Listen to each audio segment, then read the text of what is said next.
एक समय की बात है, एक छोटे से गांव में लक्ष्मण नाम का एक लड़का रहता था। वह अपनी ईमानदारी और सत्यनिष्ठा के लिए जाने जाते थे। लक्ष्मण अपने माता पिता के साथ रहते थे और उनके छोटे से खेत में उनकी मदद करते थे। एक दिन जब लक्ष्मण खेत में काम कर रहा था तो उसे पैसों से भरा एक थैला मिला। लक्ष्मण को पता था कि पैसा उसका नहीं है, इसीलिए उसने मालिक को खोजने का फैसला किया। वह घर घर जाकर पूछता रहा कि क्या किसी का पैसों से भरा बैग खो गया है।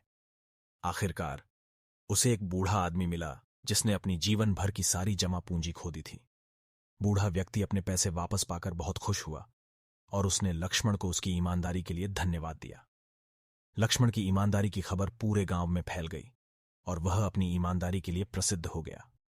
लोग अपनी समस्याएं लेकर लक्ष्मण के पास आने लगे, यह जानते हुए कि वह उन्हें हमेशा ईमानदार सलाह देंगे। ऐसा लगता था कि लक्ष्मण के पास हर समस्या का समाधान था और उनकी बुद्धिमत्ता ने गांव के कई लोगों की मदद की। एक दिन एक अमीर व्यापारी गांव में आया और उसने लक्ष्मण की ईमानदारी के बारे में सुना।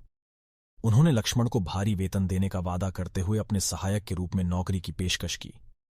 लक्ष्मण ने विनम्रतापूर्वक यह कहते हुए प्रस्ताव अस्वीकार कर दिया कि वह अपने साधारण जीवन से खुश हैं और उन्हें पैसे की जरूरत नहीं है। व्यापारी लक्ष्मण की ईमानदारी और उदारता से बहुत प्रभावित हुआ। जैसे जैसे लक्ष्मण बड़े होते गए, उन्होंने ईमानदारी और सत्यनिष्ठा के मूल्यों को अपनाना जारी रखा। वह हमेशा सच बोलते थे, चाहे कितना भी कठिन समय क्यों न हो।